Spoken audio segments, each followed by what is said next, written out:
नमस्कार साथियों। स्वागत है आप सभी का अनअकैडमी पर। मैं हूं अंकित अवस्थी। कैसे हैं आप? Very good evening.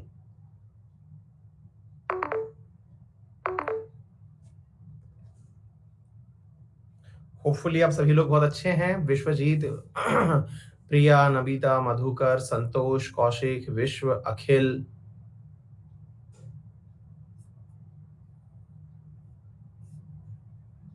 सूरज,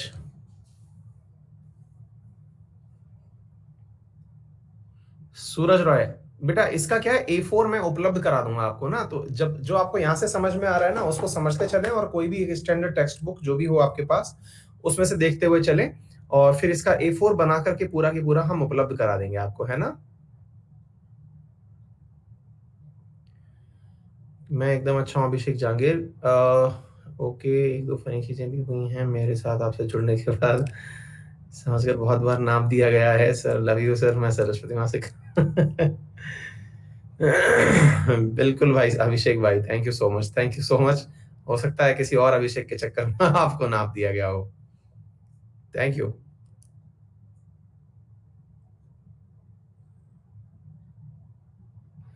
आज कुछ अनअकैडमी पर है, नया मैसेज आ रहा है। हाँ, आज अनअकैडमी के 5.5 साल पूरे हुए हैं। हाँ,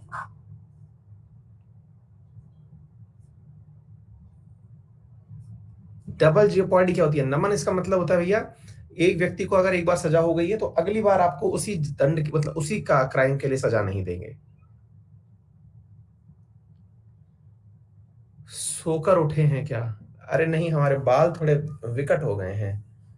सुबह से थोड़ा फुर्सत नहीं मिलती है इन सब चीजों को करने की।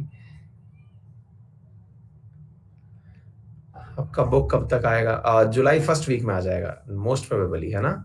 मतलब कोशिश है कि 2 तारीख तक आपके पास कंटेंट उपलब्ध हो। Thank you, thank you. Madhur, बहुत बढ़िया बेटा, शाबाश। वही है कौशिक ना, आज मतलब 5.5 साल पूरे होने के उपलक्ष्य में अन अकेडमी को बने हुए। कौन सा बुक बेटा? वो करंट वाला जो बुक है ना वो।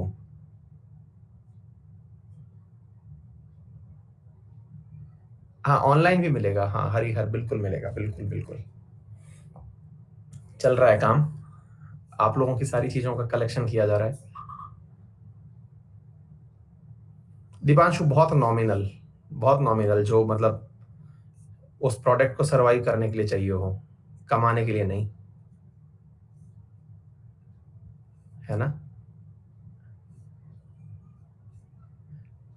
वाईफाई स्टडी ने अन अकेडमी को कब ज्वाइन किया है? हाँ, 2019 में, 18-19 में ही किया है। हाँ,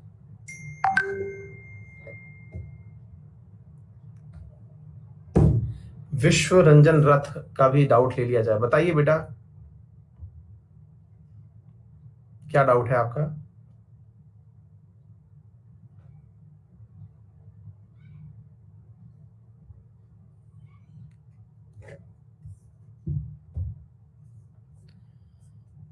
अखिल दरगस, आपके सुबह की क्लास और ये क्लास पढ़कर लगता है कि कुछ दिन पूरा सा हो गया है, बस इस तरह आप आशीर्वाद। बिल्कुल, चलिए अब अगर इजाजत हो, सुदीप सेन, बुक का कंटेंट क्या होगा? अरे करंट की बुक है बेटा वो, जो जैसे मैं पढ़ा रहा हूँ आपको RNA शाम का क्लास, तो हम लोग चाह रहे हैं कि वो इतनी सारी आपके पास रोजाना 200 पेजेस मैं भेजता हूँ, तो वो 200 पेजेस ना हो करके कंपाइलेशन हो जाए। बस एक छोटा सा प्रयास, जो रोज हम पढ़ रहे हैं वो अगर एक उसमें मिल जाएगा आप लोगों को, तो उससे आपकी थोड़ी हेडेक खत्म हो जाएगी। मतलब उसके अलावा फिर कहीं कुछ भी नहीं पढ़ना पड़ेगा, चाहे कोई से भी एग्जाम के लिए पढ़ो। मंथ का एक सिंगल शॉर्ट सॉल्यूशन, कुछ वैसा करने का प्रयास तो कर रहे हैं। देखो, आप लोगों का साथ रहा, प्यार रहा, आपकी या दुआएं रही तो कुछ अच्छा हो जाएगा, है ना। चलिए फिर आगे लिए पढ़ाई शुरू करें। हाँ जी, तो जैसा कि आप सभी को ज्ञात है सर्वोच्च न्यायालय की शक्तियाँ हम पढ़ चुके हैं और जो भी विद्यार्थी नए जुड़े हैं, उन्हें मैं बता दूँ कि क्लास के हमेशा शुरुआत में 5 मिनट हमारा बतियाने का काम होता है। 5 मिनट में अपने दोस्तों से बातचीत करने के बाद हम 40 मिनट के आस-पास पढ़ते हैं। फिर अंत में कोई बीच में कोई डाउट बचता है तो बीच में ले लेते हैं, अदरवाइज़ फिर क्लास के अंत में भी जो बातें उनको ज़रूरी लगती हैं, उन्हें हम उनके साथ डिस्कस कर लेते हैं, ठीक है? चलिए, तो क्या है हाई कोर्ट के बारे में जानकारी हमारे पास? आइए हम चर्चा करते हैं। तो जैसा कि आप सभी को ज्ञात है, सुप्रीम कोर्ट के बारे में तो हमने जान ही लिया था कि supreme court whole and sole authority है। निशा कुमारी सब्सक्रिप्शन खत्म हो रहा है, आपको thanks, thank you so much Nisha, all the very best, god bless you. और क्लास के अंत में ये लाइन वापस लिख देना, फिर हम और पढ़ लेंगे इसे। अभी फिलहाल के लिए हम स्पीड पकड़ चुके हैं। सभी को बहुत सारा प्यार और धन्यवाद। शुरू करते हैं, ध्यान से सुनिए। हाँ जी, तो हाई कोर्ट है क्या असल में? तो हाई कोर्ट क्या है ना जी, जब हम लोग बात करते हैं कि भारत में एकीकृत न्याय व्यवस्था है, सबका माई बाप तो सुप्रीम कोर्ट है।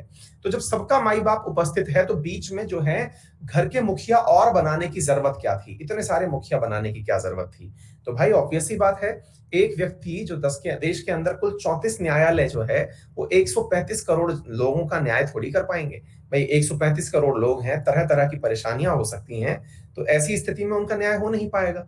तो लगभग वैसी ही शक्तियां जो कि सुप्रीम कोर्ट के पास है, कुछ एक कम पकड़ लो, उन्हें हाई कोर्ट को देकर के हाई कोर्ट बनाई गई, जो कि अपने आप में एक बहुत बड़ी सुविधा है। मतलब ये समझिए कि हाई कोर्ट अपने आप में वो व्यवस्था है जो सुप्रीम कोर्ट से पहले की बनी हुई व्यवस्था है। हम लोग मतलब इस व्यवस्था को लंबे समय से पूरा करते हुए आ रहे हैं, ठीक है। अच्छा, तो अब हमारे दिमाग में बड़ा सवाल बनता है कि सर जब हाई कोर्ट की व्यवस्था है और हम लोगों ने कई बार इस चीज को पढ़ा भी है कि कौन सी हाई कोर्ट पहले बनी, क्या कुछ हुआ, इन सब का कुछ ना कुछ इतिहास भी है, हम सब लोग कहीं ना कहीं से उसको जानते भी हैं। वर्तमान में आप सबको मालूम है कि भारत के अंदर 25 हाई कोर्ट्स हैं, ये आप सबको मालूम होना चाहिए, है ना।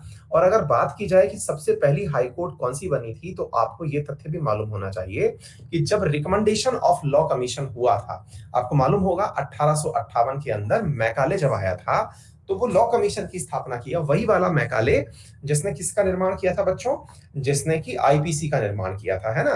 तो उसी मैकाले ने सजेशन दिया था कि भाई एक काम करिए, पार्लियामेंट से कह के कहलवाया उन्होंने कि भाई इंडिया के लिए एक हाई कोर्ट का कानून पास करिए। और इंडिया के लिए जो हाई कोर्ट का कानून पास हुआ, जिसे हाई कोर्ट एक्ट 1861 कहते हैं, और उस हाई कोर्ट एक्ट 1861 के तहत भारत के अंदर 3 प्रेसिडेंसीज थी जिनके अंदर हाई कोर्ट्स के निर्माण की बात की गई। प्रेसिडेंसी मतलब जहां अंग्रेजों का सीधा शासन चल रहा था, दैट इज कलकत्ता, मद्रास और बॉम्बे। इन तीनों के अंदर क्या किया गया?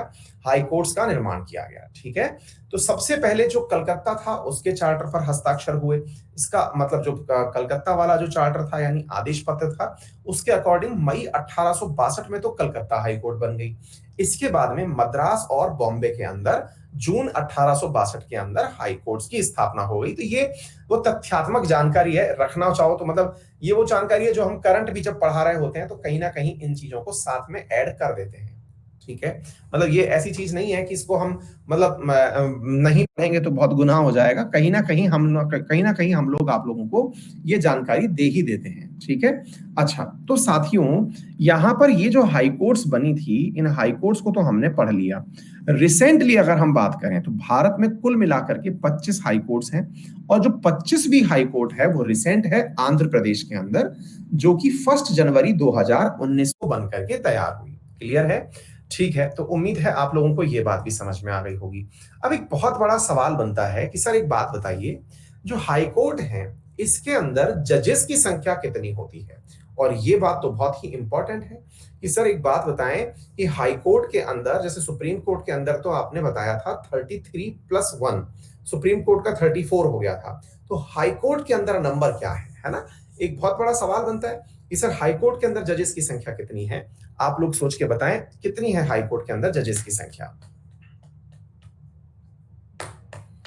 केस के अकॉर्डिंग बनता है। टोटल से 69 जजेस हैं, कोई फिक्स नहीं है।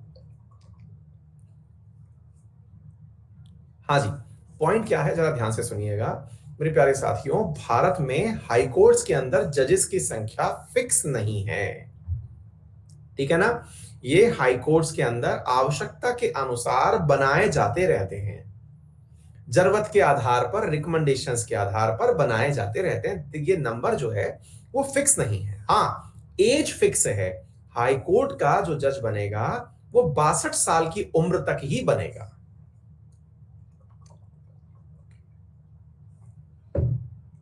ठीक है। वो अभी क्या है, परू है ना, खुद की बोतल भर के मुझे देके गई है, पापा पानी आप इससे पीना। उसका प्यार है साहब, तो हम उससे प्यार पानी पिएंगे। एक और बोतल देके गई है, वो 2 बोतल्स खुद की पकड़ा के गई है कि आप इनसे पानी पीना। अच्छा, और खुद की मतलब जब कई बार उसको बहुत ज्यादा कुछ चाहिए होता है तो वो इसी तरह से सेवा भावी हो जाती है। अभी शाम को पता चलेगा हमें कि उसे हमसे क्या चाहिए। ठीक है। चलिए, तो उम्मीद है आपको ये वाली बात समझ में आ गई होगी। अब एक बहुत बड़ा सवाल बनता है कि सर एक बात बताइए, हाई कोर्ट के ज्यूरिडिक्शंस क्या-क्या होते हैं, है ना? तो हाई कोर्ट के ज्यूरिडिक्शंस का मतलब है हाई कोर्ट किन-किन केसेस के अंदर न्याय कर सकती है, किन-किन मसलों के ऊपर अपनी तरफ से सुनवाई कर सकती है, ठीक है? तो ये सब बेसिक बातें थी जो मैंने आप लोगों को बताई। अपॉइंटमेंट्स के अंदर मैं बता चुका हूं कि ये वही ये अपॉइंटमेंट्स तो पहले ही मैंने एक साथ सबके पढ़ा दिए। इनके केस में कहा गया है कि भाई हाई कोर्ट का अगर किसी को जज बनना हो तो क्या क्वालिफिकेशन चाहिए, ये सारी की सारी चीजें सुन लीजिए। वो सिटीजन ऑफ इंडिया होना चाहिए, जुडिशियल ऑफिस ऑफ इंडिया को 10 इयर्स रखना चाहिए। जैसे कि मान लीजिए कहीं मजिस्ट्रेट बना हुआ है, डीजे बना हुआ है या एडीजे बना हुआ है ना? He should have an advocate of high court for 10 years. ये बेसिक कंडीशंस हैं, लेकिन कृपया करके इन्हें याद रखिएगा। ये हम लोग देखिए बहुत सी ऐसी कॉमन चीजें हैं जिन्हें हम पढ़ते तो हैं, लेकिन हम उन्हें पढ़ने के बाद में ये सोचते हैं अरे ये तो याद रह ही जाएगा, क्योंकि ये सवाल तो सर ने भी बहुत जल्दी से पढ़ा दिया था। भाई सर ने जल्दी से इसलिए पढ़ा दिया था क्योंकि इसमें समझाने का कुछ नहीं था। समझाने का नहीं था इसलिए हमने उड़ा दिया, लेकिन आप लोग इन्हें घोटे मार के याद करिएगा, ये फैक्ट्स हैं। पेपर में ना वो कई बार फैक्ट्स के सामने गोली खिला देता है। तो फैक्ट्स कह रहे हैं कि वो 10 साल तक जुडिशियल ऑफिस हो, नंबर एक बात। दूसरी बात, वो advocate of high court for 10 years रहा हो। दो बातें महत्वपूर्ण हैं जो रूप से होनी चाहिए। ठीक है। अच्छा, constitution has not provided provision for minimum age to be a जज। जैसे कि सुप्रीम कोर्ट के अंदर नहीं होता कि कौन नहीं मतलब कौन बन पाएगा। पैरोकार का मतलब होता है जज बनना। मेरे भाई पैरोकार हिंदी है, आप उस पर मत जाइए। ठीक है। हाँ जी। तो अब एक बात सोच के देखें कि सर फिर एक बात बताइए, हाई कोर्ट में जज बनना कितना आसान काम होगा। मैंने कहा यार 10 साल तक आप वकील रह लो हाई कोर्ट में, तो जज के अंदर हो सकता है आपका नाम सेलेक्ट हो जाए। बोले अच्छा। दूसरा, आप जुडिशियल सर्विसेज में इन्वॉल्व हो जाएं। जुडिशियल सर्विसेज बोले तो जो आपकी मजिस्ट्रेट के एग्जाम्स होते हैं ना, वो जो स्टेट के द्वारा करवाए जाते हैं। जैसे हमारे राजस्थान के अंदर आरजेएस के एग्जाम होते हैं, राजस्थान जुडिशियल सर्विसेज के एग्जाम, ऐसे आपके राज्य में भी होते होंगे। कहते ऐसा है कि भारतवर्ष के अंदर जो सबसे कठिन एग्जाम है जुडिशियरी के अंदर, वो शुरुआती लेवल पर ही है, जिसे आप मजिस्ट्रेट का एग्जाम कहते हैं, जिसके अंदर एग्जाम इन्वॉल्व है, जिसके माध्यम से लोग एग्जामिनेशन पास करके मजिस्ट्रेट बनते हैं, है ना? लेकिन जो हाई कोर्ट के जजेस हैं या सुप्रीम कोर्ट के जजेस हैं, इनके लिए कोई भी एग्जाम नहीं होता है। ठीक है। ये कह सकते हो कि हाई कोर्ट के जजेस जो हैं वो जो मजिस्ट्रेट हैं उन्हें प्रमोट करके बनाया जा सकता होगा, लेकिन वास्तविकता यह है कि बहुत ही कम ऐसे मजिस्ट्रेट्स होते हैं जो जाकर के क्या बन पाते हैं, जज बन पाते हैं। ठीक है ना? अब आप पूछेंगे कि फिर सर एक बात बताइए, ये लोग अच्छा न्याय कैसे कर पाते हैं? देखिए बेटा क्या होता है ना, भारत में एग्जाम एग्जाम तो सब सेकेंडरी हैं, लेकिन जो बार एसोसिएशन होती है ना, आपने अगर मूवी देखी हो जॉली एलएलबी 2, अगर आपने मूवी देखी हो, नहीं भी देखी हो तो थोड़ा बहुत मतलब प्रोमो वगैरह देखा हो, आपने एक चीज नोटिस की होगी, वकीलों का एक संगठन होता है ना, बार एसोसिएशन होता है, बार काउंसिल बोलते हैं, बार एसोसिएशन बोलते हैं। वो संगठन जो है ना, वो इतना प्रभावशाली संगठन होता है और वो इज्जत उसी की करता है जिसके पास नॉलेज होता है। और नॉलेज का साक्ष्य कैसे पता चलता है? जब कोई वकील बढ़िया केस जीतता है। तो कहने का अर्थ ऐसा है कि वकील केस कब जीतेगा? जब वो नॉलेजफुल होगा। और नॉलेजफुल वकील का जो चैम्बर होता है, ये सब जानते हैं, और उन्हीं लोगों को आगे बुलाया जाता है हाई कोर्ट में जज बनने के लिए। ऐसे नहीं है कि साहब कहीं से भी उठाए किसी को भी बना दिए। ठीक है ना? चलिए, हाँ जी, यहां के बाद में टेन्योर 62 साल हम बता दिए। राष्ट्रपति उसे वैसे ही हटा सकता है जैसे कि हमने सुप्रीम कोर्ट के वाले को हटवाया था। He can be transfer to other high court by the president. याद है आपको, ये सुप्रीम कोर्ट के जजेस जो है ना, उनकी रिकमेंडेशन पर ट्रांसफर किया जा सकता है प्रेसिडेंट के कहने पर। मतलब जुडिशियरी से संबंधित जितना भी काम है वो सुप्रीम कोर्ट के ही दिशा निर्देश के अनुसार होता है। एक हाई कोर्ट के जज को लिया, राजस्थान से उठाया मध्य प्रदेश भेज दिया, मध्य प्रदेश वाले को उठाया दिल्ली भेज दिया। ये सारे के सारे काम चलते रहते हैं। एक मालूम है जस्टिस कर्णन करके एक व्यक्ति हुए थे, अगर याद हो तो, है याद है, कुछ कर्णन कर्णन करके व्यक्ति थे। उन्होंने उन्होंने खुद के ही ट्रांसफर को रोकने के ऑर्डर जारी कर दिए थे। उन्होंने खुद के ही ट्रांसफर को रोकने के ऑर्डर जारी कर दिए थे। कुछ याद हो आप लोगों को तो बताइएगा।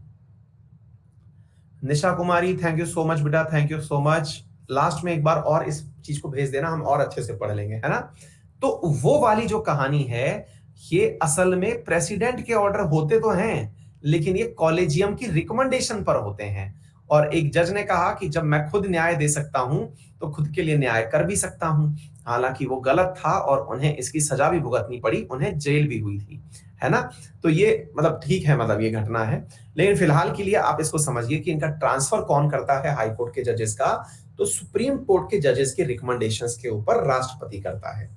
इनको गवर्नर ऑफ इंडिया जो है वो शपथ दिलाता है। ये फैक्चुअल डेट की बात है, ये आपको पता होनी चाहिए। वैसे ही हटाया जाता है जैसे सुप्रीम कोर्ट के जजेस को हटाया गया। अब जरा सबसे महत्वपूर्ण बात पढ़ने की आवश्यकता आ गई है, और वो क्या है साथियों, जरा इसे देखें साथियों। और वो क्या है, the salaries and other allowances are charge on the consolidated fund of state. राज्य के समेकित निधि, संचित निधि से धन दिया जाता है।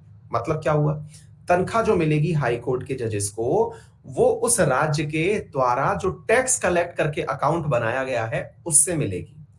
इन case of common high court for two or more state, कई बार ऐसा होता है जैसे चंडीगढ़ हाई कोर्ट है, वो हरियाणा और पंजाब दोनों के बीच में बराबर कर रही है काम, दोनों के लिए केस लड़ रही है। तो ऐसी स्थिति में सैलरीज और एक्सपेंसेस जो हैं वो दोनों के द्वारा शेयर किए जाते हैं। और ये सैलरी जो है ये प्रेसिडेंट निर्धारित करता है कि कितनी सैलरी दी जाएगी। असल में प्रेसिडेंट कुछ नहीं कर रहा है, अगेन कॉलेजियम उनको सलाह दे रहा है। और पार्लियामेंट डिसाइड करती है कि सैलरी कितनी होगी। डिसीजन तो पार्लियामेंट ने किया कितनी होगी, दे स्टेट रहा है। और अगर कॉमन न्यायालय है तो उसमें हर राज्य के पास से धन डिस्ट्रीब्यूट किया जाएगा जजेस के लिए। क्लियर हो गया। इसके बाद में अगर रिटायरमेंट हो गया तो रिटायरमेंट के बाद का जो धन है ना, वो केंद्र सरकार के द्वारा वहन किया जाता है। ये तथ्यात्मक जानकारी है जो आपको पता होनी चाहिए। शीतल पूछ रही है कॉलेजियम क्या होता है। बेटा कॉलेजियम हमने पढ़ाया है सुप्रीम कोर्ट वाले चैप्टर में। आज से 3 दिन पीछे चली जाओ। नेक्स्ट क्या है, हाई कोर्ट के जजेस का ज्यूरिडिक्शन क्या होता है। ज्यूरिडिक्शन का मतलब आपने बना तो दिया जजेस, लेकिन अब वो कर क्या क्या सकते हैं, अगर आपसे ये सवाल पूछा जाए तो। आइए, सबसे पहली चीज है ओरिजिनल ज्यूरिडिक्शन की। अगर हम बात करें कि वो क्या कुछ ऐसे केसेस हैं जो कि उन्हीं के पास सीधे जा सकते हैं। जैसे आपको हाई कोर्ट डायरेक्ट जाना है, ऐसा नहीं है कि पहले आप जिले के अंदर जो कोर्ट है, पहले मजिस्ट्रेट की कोर्ट में जाएं, फिर डीजे की कोर्ट में जाएं, उसके बाद हाई कोर्ट जाएं। डायरेक्ट आपको हाई कोर्ट जाना है। तो ऐसी स्थिति में आप क्या करेंगे। तो मेरे प्यारे साथियों, ध्यान से सुनने की आवश्यकता है कि ऐसे केसेस जो कि स्टेट लेजिस्लेटिव असेंबली से जुड़े हुए हों, शादी संबंधित केसेस हों, फंडामेंटल राइट से संबंधित केसेस हों, ट्रांसफर केसेस हों जो कि एक कोर्ट से दूसरे कोर्ट तक ट्रांसफर किए गए हों, ये इसके ओरिजिनल ज्यूरिडिक्शन में आते हैं। इसका मतलब क्या हुआ, जैसे मान लीजिएगा मैं आपको इसको समझाने का प्रयास करता हूं। जैसे मान लीजिएगा मेंबर ऑफ पार्लियामेंट और स्टेट लेजिस्लेचर से संबंधित मामला है। अब इसको लेकर के ना कई बार बहुत डिस्प्यूट हो जाता है। क्यों डिस्प्यूट हो जाता है मैं बताता हूं। आपको मालूम है अपन ने प्रेसिडेंट और वाइस प्रेसिडेंट के इलेक्शन के समय एक बात सुनी थी कि उनके इलेक्शन में अगर कोई भी डिस्प्यूट होता है तो वो सीधा सुप्रीम कोर्ट के ओरिजिनल ज्यूरिडिक्शन में जाता है। लेकिन आप पूछेंगे कि सर एमपी तो केंद्र के लिए चुना गया है और एमएलए भी राज्य के लिए चुना गया है, इस एमपी वाले इलेक्शन में हाई कोर्ट जाने की क्या जरूरत है, सुप्रीम कोर्ट जाना चाहिए ना सर। सर हमको हाई कोर्ट में, क्योंकि ये तो केंद्र के लिए बनती है ना पार्लियामेंट, तो सर ये थोड़ी बड़ी चीज है। अब इसको जैसे ही क्वेश्चन में देखते हैं और वहां लिखा होता है कि which of the following is the original jurisdiction, supreme court के लिए या हाई कोर्ट के लिए इलेक्शन संबंधित विवाद हो रहा है मेंबर ऑफ पार्लियामेंट का, तो आप कहां जाएंगे? तो साथियों ये हाई कोर्ट में जाना होता है। इसका मैं एक उदाहरण दे देता हूं ताकि आप भविष्य में इसको भूलेंगे नहीं, एक एग्जाम्पल से समझने का काम करें। साथियों जब नेशनल इमरजेंसी लगी थी ना इंदिरा गांधी जी के समय पर, तो इंदिरा गांधी जी के समय पर नेशनल इमरजेंसी इसलिए लगी थी कि इलाहाबाद हाई कोर्ट ने, मेरे प्यारे साथियों, जो आज इलाहाबाद हाई कोर्ट है, उसने उस समय पर इंदिरा गांधी जी के इलेक्शन को नल एंड वॉइड डिक्लेयर कर दिया था। क्या आप मेरी बात समझ पा रहे हैं? असल में इमरजेंसी नहीं लगी थी, इलाहाबाद हाई कोर्ट ने उनके चुनाव को गलत सिद्ध कर दिया था कि ये गलत तरीके से चुनाव जीत के आई हैं। आप पूछेंगे ऐसा क्या गलत कर दिया था? असल में इंदिरा गांधी जी जब ये 1975 वाला इलेक्शन था, इससे पहले वाला जिसमें इमरजेंसी लगी थी, उस समय पर बच्चों इन्होंने इंडियन जो एयर फोर्सेस हैं इनके जहाजों का दुरुपयोग किया था। आपने देखा होगा ना, आज भी चुनाव प्रचार में नेताजी जब जाते हैं तो वो अपने प्राइवेट जहाज से जाते हैं जो उन्होंने किराए पर लिया हुआ होता है। आप भारतीय सेना का चुनाव प्रचार में उपयोग नहीं कर सकते, भारतीय सेना के जहाजों का आप उपयोग नहीं कर सकते अनटिल अनलेस आपको चुनाव आयोग ने ना कहा हो कि भाई इनके लिए जरूरी है, इनकी सुरक्षा बहुत जरूरी है। उस प्रकार से इन्होंने अपनी सुविधा में पूरे भारतवर्ष में इंडियन एयरफोर्स के विमान दौड़ा दिए थे, प्रचार में लगा दिया था। बढ़िया से इंदिरा गांधी जी इधर से उधर उड़ उड़ के जा रही थी। अब ऐसी स्थिति में उनके खिलाफ अपोजिशन गया और हाईकोर्ट में इस मामले का केस चला। हाईकोर्ट ने इस मामले पर बहुत कड़ा रुख अपनाते हुए इनके केस को ही ये कहा कि ये चुनाव जीत चुकी हैं, प्रधानमंत्री बन चुकी हैं। आप सोच के देखिए कितनी बड़ी बात है। मतलब ये इस केस को अगर आप याद रख लेंगे तो कभी ये क्वेश्चन गलत नहीं करेंगे, अदरवाइज कंफ्यूजन में ये क्वेश्चन गलत हो जाता है ना? तो अब क्या है साथियों कि यहां पर हुआ ये कि ये प्रधानमंत्री बन चुकी थी, आप सोच के देखिए, और प्रधानमंत्री जो सांसद बना हुआ है, हाईकोर्ट बोल रहा है कि मैं उसके इलेक्शन को ही रद्द कर रहा हूं, यानी गई प्रधानमंत्री पद।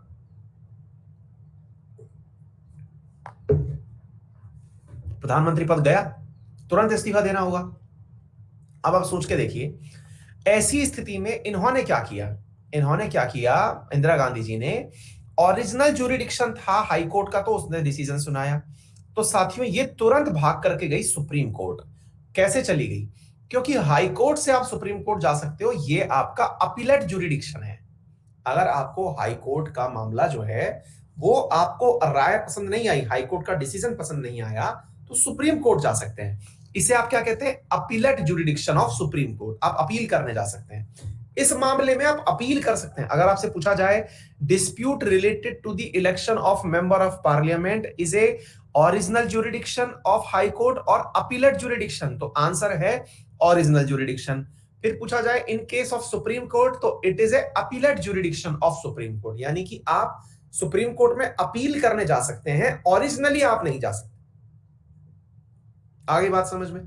तो क्या हुआ साथियों, इस केस में सुप्रीम कोर्ट जाया गया और सुप्रीम कोर्ट जाने के बाद में यहां से आगे सुप्रीम कोर्ट ने भी इस बात को माना कि इंदिरा गांधी जी जो हैं वो गलत तरीके से चुनाव जीत गई हैं, लेकिन इनके चुनाव को जीरो करने के स्थान पर, इनके चुनाव को जीरो करने के स्थान पर सुप्रीम कोर्ट ने इन्हें कुछ समय की मोहलत दी कि आप अपने पक्ष को रखें, अदरवाइज अपनी सीट को छोड़ दें। सुप्रीम कोर्ट के आदेश की पालना होनी थी और पालना के तथ्य में जैसे इन्हें पता चला था, कुछ 6 महीने का समय था या कुछ था, मुझे ये तथ्य तो एकदम एग्जैक्टली टाइम तो याद नहीं है, कुछ समय दिया गया था कि आप अपने आप को प्रूव करें, अदरवाइज पद त्याग दें। ये तथ्य जैसे ही आया तो सुप्रीम कोर्ट के आते ही इन्होंने तुरंत इमरजेंसी प्रोक्लेम कर दी। ठीक है ना, कि भाई अब तो सारा काम अपने ही हाथ में लेना पड़ेगा। यहां से गेम बिगड़ा था, मतलब इसकी स्टोरी कहीं और से निकल करके आती है, तो आगे से आप ये सवाल गलत नहीं करेंगे। Cases related to the revenue matter. Revenue का मतलब होता क्या है? राजस्व। राजस्व होता क्या है? राजस्व क्या होता है? राजस्व को बोलते हैं वो धन जो रिकरिंग हो। अब ये रिकरिंग का मतलब क्या होता है? रिकरिंग का मतलब होता है जो लगातार आता रहे। जैसे मान लीजिए आज आया तो 1 साल बाद दोबारा आए, या आज आया जनवरी में आया तो फिर फरवरी में भी आए, यदि आज 7 दिन में आया तो फिर अगले 7 दिन, यानी कि जो चीजें आती रहे, रिकरिंग इन नेचर होती रहे, ठीक है, ऐसी चीजें क्या कहलाती हैं, रेवेन्यू में कंसीडर की जाती हैं। ठीक है, हम लोग राजस्व का मतलब समझते हैं टैक्सेशन से, कि भूमि के ऊपर आया हुआ जो टैक्स होता है, लैंड के ऊपर आया हुआ जो टैक्स होता है, बेटा उसे भू राजस्व कहते हैं, लैंड रेवेन्यू कहते हैं, क्योंकि लैंड पर भी आपको रिकरिंग रूप पर टैक्स देना पड़ता है। क्या आपको मेरी बात समझ में आ रही है? ऑल टाइप हो, तो ये रेवेन्यू सारे के सारे वो हैं जो कि अगर आपको उन मामलों में कोई दिक्कत है तो आप यहां जा सकते हैं, है ना। चलिए, रिट जुरिडिक्शन, तो 5 प्रकार के रिट हैं, ये तो मैं आपको ऑलरेडी पढ़ा चुका हूं। अपीलेट जुरिडिक्शन, अपीलेट जुरिडिक्शन का मतलब हुआ कि आपको अधीनस्थ न्यायालय का न्याय पसंद नहीं है और आप सर अपना केस खुद लड़ सकते हैं क्या? बिल्कुल लड़ सकते हैं निखिल, अगर आप एक वकील हैं तो बिल्कुल लड़ सकते हैं। रिकरिंग मतलब जो क्रमागत रूप से होता हो, गुरदीप। इमरजेंसी में सुप्रीम कोर्ट बंद हो जाती है क्या? फंडामेंटल राइट बंद हो जाते हैं सुप्रीम कोर्ट जाने के।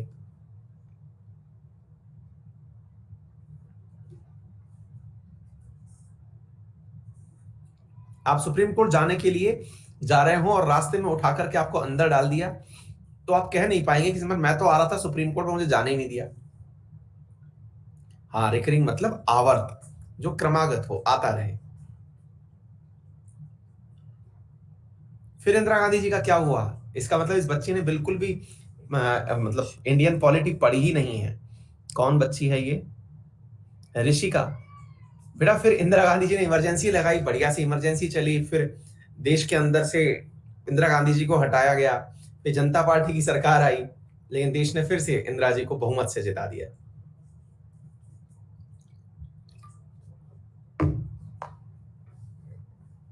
सवाल बनता है, बोल सर एक बात बताइए, अधीनस्थ न्यायालय से हम किन मामलों में सुप्रीम यहाँ पे हाई कोर्ट जा सकते हैं? साथियों, सिविल केसेस और criminal cases. Sir civil cases क्या होते हैं? अक्सर मैं विद्यार्थियों को बोलता हूं जिन चीजों में खून खराबा ना हो। सचिन पूछ रहे हैं रिकरिंग का एग्जांपल बता दो। बेटा सचिन, तुम नौकरी लगोगे, तुम्हारी तनख्वाह रिकरिंग प्रकार से आएगी, हर महीने आएगी।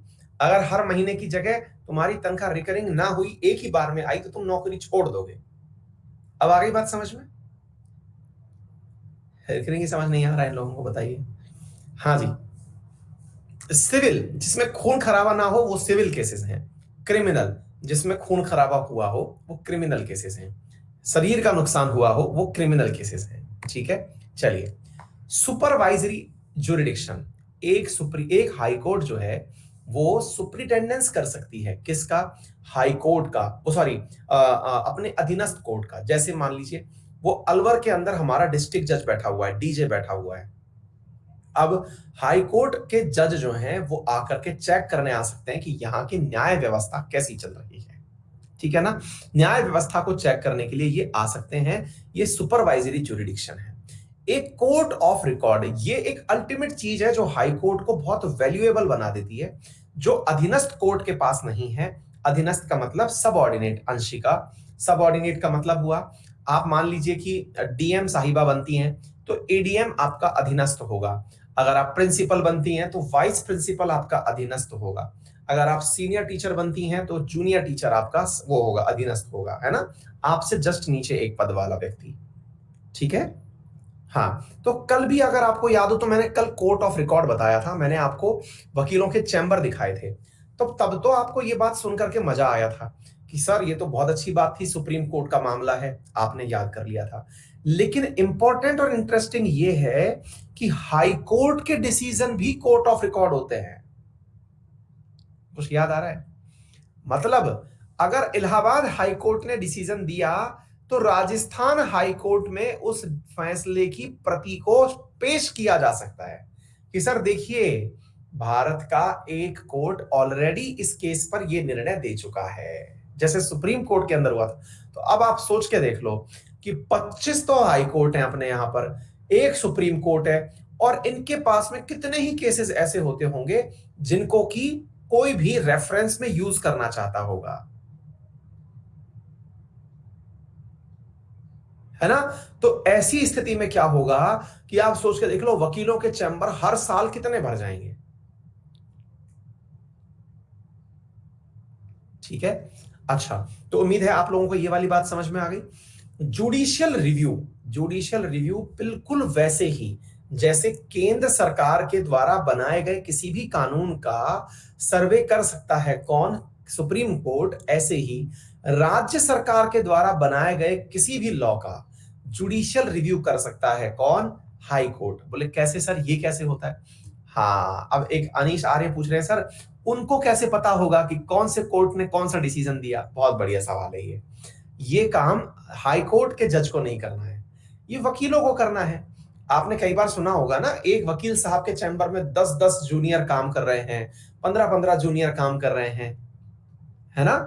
तो वो जूनियर काम क्या करते हैं? जब उनको ही लड़ने जाना है केस, वकील साहब को लड़ने जाना है, तो वो 10 जूनियर कर क्या रहे हैं? हैं?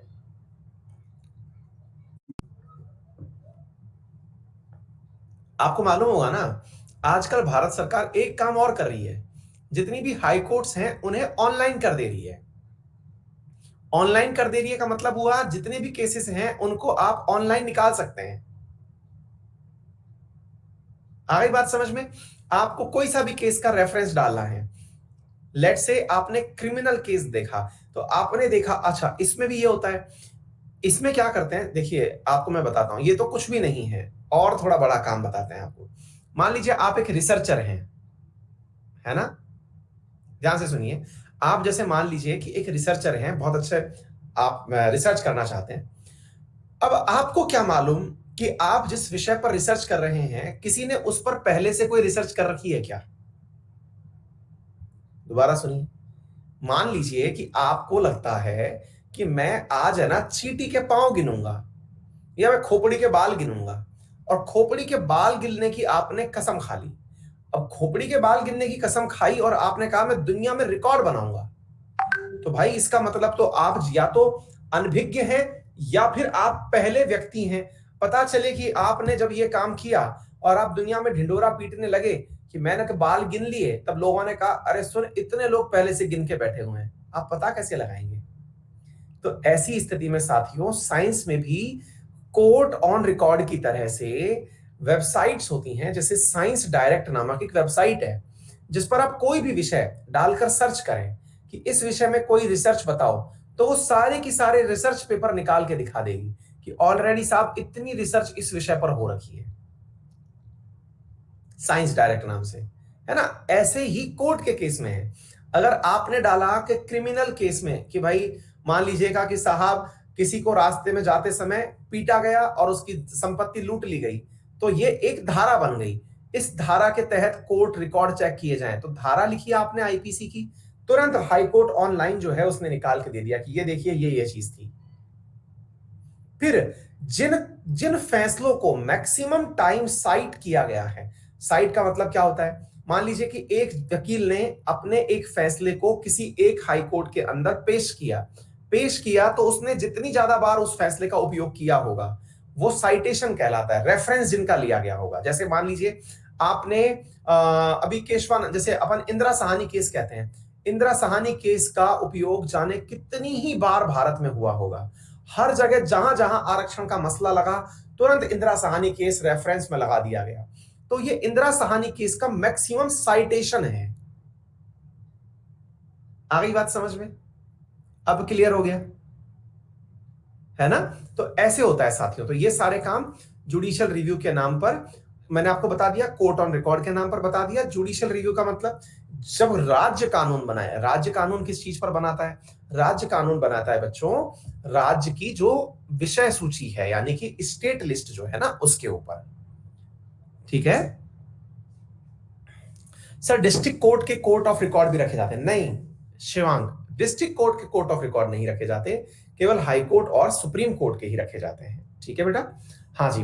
कंट्रोल ओवर सब ऑर्डिनेट कोर्ट्स, यानी कि ये आपने देखिए, अगर याद हो तो हमने सुप्रीम कोर्ट के केस में ये नहीं पढ़ा था कि सुप्रीम कोर्ट हाई कोर्ट पर कंट्रोल करती है। समझ रहे हैं आप? यहां पर क्या लिखा है? कंट्रोल ओवर सब ऑर्डिनेट कोर्ट्स, अधीनस्थ कोर्ट्स के ऊपर नियंत्रण रखने का कार्य। ठीक है, ये देखना कि उनकी पोस्टिंग कब करना है, अपॉइंटमेंट क्या करना है, ट्रांसफर कब करना है, किसी जज को कहां लगाना है, ये सारे कार्य हाई कोर्ट करती है। उम्मीद है हाई कोर्ट सब समझ में आ गया होगा। ठीक है, ये सारी की सारी रिट हैं। अब एक बार के लिए इन रिट्स को समझने का प्रयास कर लीजिए, क्योंकि आर्टिकल 22, 26 हो, ये हालांकि मैंने समझाया हुआ है, मुझे जहां तक याद आ रहा है, क्योंकि आर्टिकल 32 पढ़ाया था मैंने। हाँ बिल्कुल पढ़ाया हुआ है, आर्टिकल 32 के साथ में मैंने पढ़ाया हुआ है। ये 5 प्रकार के रिट हैं, आप इन्हें याद कर लीजिएगा, मैंने पहले पढ़ाया हुआ है ये सब, ठीक है। कौन कौन सी हाई कोर्ट्स हैं, कहां कहां पर हैं, ये याद कर लीजिएगा। इसमें जो कॉमन सवाल बनता है वो क्या है, जैसे बॉम्बे हाई कोर्ट है बच्चों, तो ये बॉम्बे हाई कोर्ट जो है, कामिनी आप नहीं पढ़ी है, पुरानी क्लास जाके देख लीजिए, ये अपना पॉलिटी का पार्ट 2 चल रहा है ना, तो पार्ट 1 में हमने ये पढ़ा रखा है, ठीक है। हाँ बबीता जैसे देखती है ना, वैसे आप सब भी देख लीजिए, वेरी गुड। अब इधर देखिए बेटा, अब इधर देखिए, एक विद्यार्थी पूछे सर ओल्ड हाई कोर्ट कौन सी है। अभी बेटा बीच क्लास में आप आकर के ये सवाल पूछ रहे हो मोहम्मद इरफान, क्लास की शुरुआत से सुनते तो हमने सारे बताए हैं, है ना, बीच में आप भांजी मार रहे हो, क्लास को शुरू से सुनोगे, हमने सारी बातें बताई है ना। हाँ जी इधर सुनिए, महाराष्ट्र, दादर नागर हवेली, गोवा, दमन दीव, इन सब की एक ही हाई कोर्ट है। इसका मीनिंग क्या हुआ, इसका मीनिंग ये हुआ कि स्टेट विषय पर अगर गोवा ने कोई कानून बनाया तो आप बॉम्बे हाई कोर्ट में जाकर के उसके खिलाफ केस कर सकते हैं। क्या आपको मेरी बात समझ में आई? दादर नागर हवेली और दमन दीव अब एक ही हो चुके हैं, ये एक ही यूनियन टेरिटरी हो चुके हैं, यानी कि अब 1 है, यानी टोटल यूनियन टेरिटरी अब 8 बची हैं। इनके केस में यूनियन टेरिटरी से संबंधित कोई वाद विवाद है, आप यहां जा सकते हैं।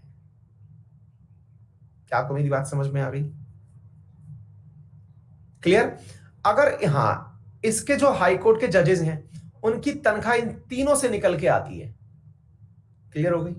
अच्छा ऐसे ही देखिए, ये कई बार सवाल पूछ लिया जाता है कि गोवा का मतलब गोवा, या फिर ये पूछा जाता है ये यूनियन टेरिटरी किस हाई कोर्ट के दायरे में आता है, ऐसे सवाल पूछ लिया जाता है बच्चों, है ना।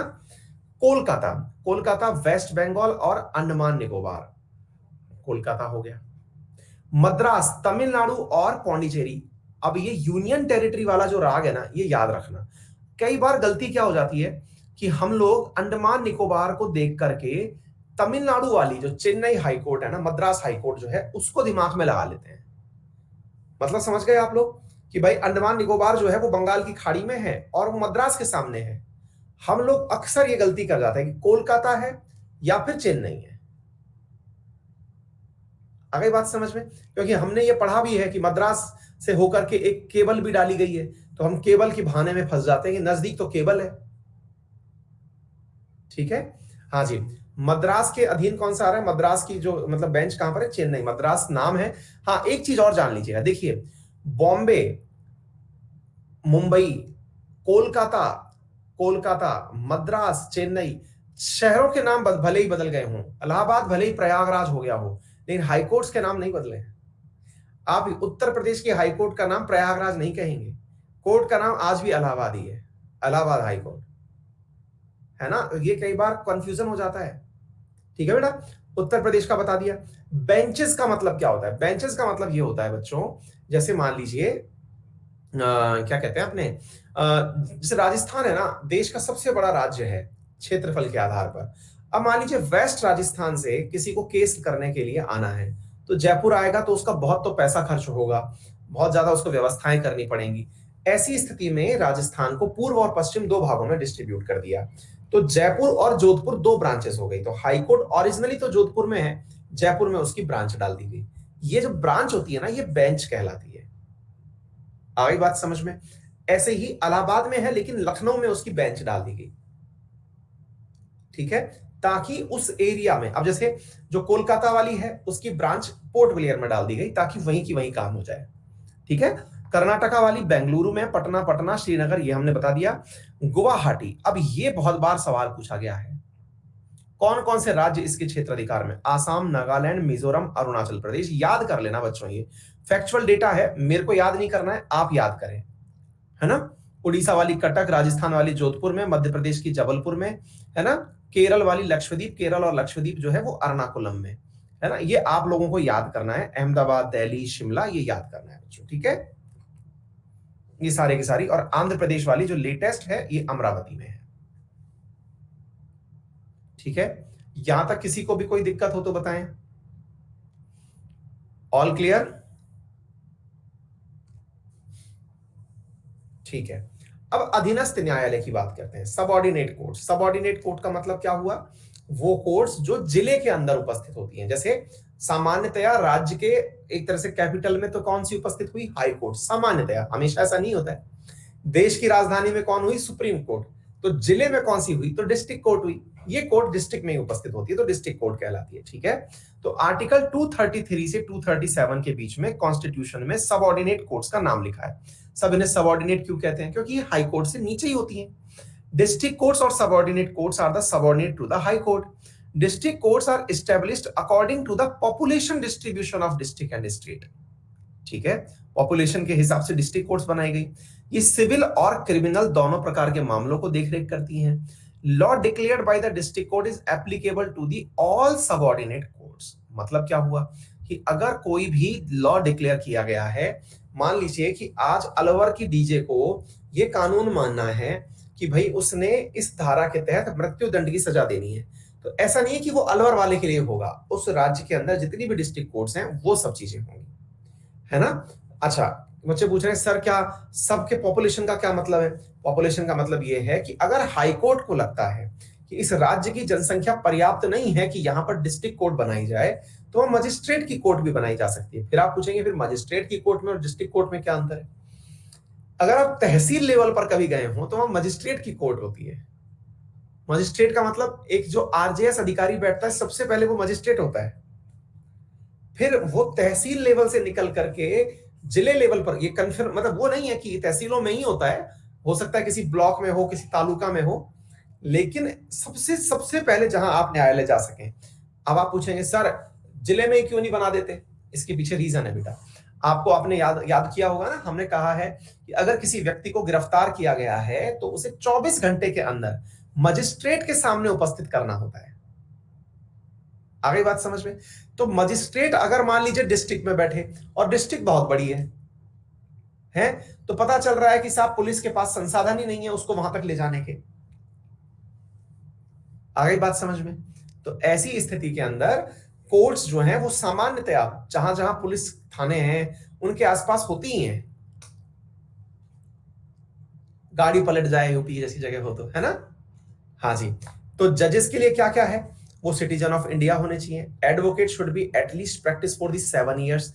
ये डीजे के लिए है, डिस्ट्रिक्ट कोर्ट के अंदर जज। और मैं आपको बता दूं साथियों, जो डिस्ट्रिक्ट कोर्ट का जज होता है ना, डीजे जिसे आप कहते हैं, उसकी पावर सही मायने में अगर देखा जाए तो वो व्यक्ति है जो कलेक्टर को भी कह दे कि कलेक्टर साहब कल आ जाना, तो कलेक्टर साहब के सामने कितने भी महत्वपूर्ण कार्य क्यों ना हो, चाहे स्वयं प्रधानमंत्री उतर के आ रहे हों, लेकिन अगर डीजे ने कह दिया है कि सर आ जाना, कोर्ट में हाजिरी लगा जाना, तो आना पड़ेगा। आ गई बात समझ में? तो अगर पढ़ लिख जाओ तो थोड़ा ये बनने का प्रयास करो। डीजे और डीएम में क्या अंतर है बेटा? डीजे जो है वो डिस्ट्रिक्ट जज है, डीएम डिस्ट्रिक्ट मजिस्ट्रेट है। मजिस्ट्रेट की जो पावर्स है ना, जो कलेक्टर को दी गई हैं, वो रेवेन्यू से रिलेटेड दी गई हैं, जबकि क्रिमिनल और सिविल केसेस से रिलेटेड जो पावर है वो किसको दी गई है? डीजे को दी गई है। ठीक है, शिल्पी भारती आपसे डायरेक्ट बात कैसे होगी? बेटा ये हमारा टेलीग्राम चैनल है, इतना क्यों परेशान हो रही है? इस पे जाओ और इस पे डिटेल में हमारी सारी जानकारियां दी हुई हैं, आप वहां पे कॉल कर लें।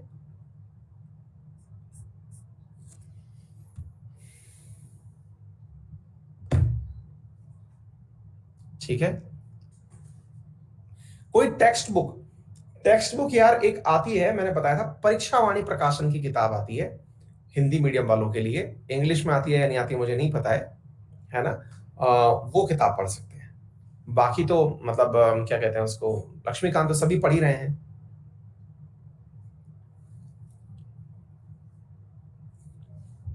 ठीक है,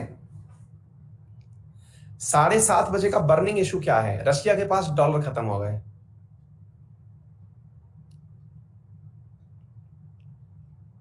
ठीक है, काजल कल मेरा सब्सक्रिप्शन खत्म होने वाला है, जीएस में आपसे पढ़कर कॉन्फिडेंस लेवल बढ़ गया है, थैंक यू सो मच। फिर से 6 मंथ का लेने वाली हैं आप काजल, चलिए बहुत ही अच्छी बात है। सर आप अपने YouTube चैनल में किसी दिन लाइव आइए और हम सबसे जुड़ी प्रॉब्लम सुनिए। उज्जवल सिंह, हाँ यार सोचता तो बहुत हूँ, कर भी सकते हैं किसी दिन। एक काम करते हैं, क्योंकि बहुत इजीली जहाँ पे कमेंट्स दिख सके, ठीक है, कोशिश करते हैं किसी दिन। सैटरडे संडे को एक्चुअली समय थोड़ा लिमिटेड होता है। मैं कुछ प्लान तो ऐसा कर रहा हूँ कि आप लोगों से वीकली, मतलब प्रयास है, पर अब जब हो जाएगा तभी बताऊंगा। अदरवाइज कह तो बहुत दिनों से रहा हूं, और जब हो जाएगा तभी मैं आपको बताऊंगा। मतलब हर दिन प्रोग्रेस रिपोर्ट दे नहीं पा रहा हूं, लेकिन हाँ, लिंक ओपन इसलिए नहीं हो रहा है क्योंकि जैसे ही हमारी क्लास ओवर हो जाएगी फिर ओपन करके पढ़िएगा। प्लान है कि मैं आपसे वीकेंड में, मतलब यहाँ पर आप जब संपर्क में आएंगे इस जगह पर, किसी को अगर मुझसे बात करनी हुई तो उनका एक ग्रुप बना देंगे, उनसे जूम मीटिंग कर लेंगे। कोशिशें तो काफी सारी करने की कोशिश कर रहा हूं, है ना। मतलब प्लान तो ये है कि आप मुझसे संपर्क में आए टेलीग्राम पर, आपको लगा कि सर से बातचीत करनी है, कंपलसरी है, तो एक वीकली जूम मीटिंग रख ली, जिनका कांटेक्ट मुझे मिला उनसे बातचीत कर ली, फिर अगले वीकेंड किसी से कर ली। ऐसा प्लान है, देखते हैं कितना एग्जीक्यूट हो पाता है। निखिल भैया लड़ सकते हैं, अपना केस खुद लड़ सकते हैं, अनटिल अनलेस आपने एलएलबी कर रखी हो, है ना। चलिए, आप लोगों को बहुत इंटरेस्ट आता है, सब वकील बन जाओ, एक काम करो। जिलाधीश को दंडाधिकारी क्यों कहते हैं? विशाल, बेटा धारा 144 के तहत सजा वही सुनाता है अशांति के केस में। चलिए, all the very best, thank you.